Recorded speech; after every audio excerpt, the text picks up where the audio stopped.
Tanzania ni nchi iliyo na hifadhi zilizohifadhiwa kwa ustadi, historia iliyoandikwa na kuchorwa kwenye miamba, na pwani iliyobeba hadithi ya karne nyingi. Ngorongoro.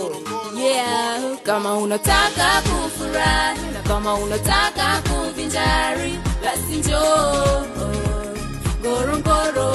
Yeah. Mji wa Kilwa unasifika kuwa ni mji wa zamani na ni mji ambao umebaki na magofu yake mpaka sasa hivi. Karibu pwani ya kusini katika historia ya Waswahili. Mimi na rafiki yangu wa Bintile tumetosa Javi, mimi kitosa Javile, dakika 15 nasikia Nkambi ngambu ile. Jamaa mwe, hayo maneno mwasikia jamaa mwe, hayo. Ndio maana tunasema Kiswahili kimezaliwa Kilwa. Kindembwesile mpunga wa misangi wanumiza mwezao akupona sote kwa nzishi wao. Sasa maiti ufanya biashara nyumbani kwao, kama ukuleta utapigana bakola wao kwa wao.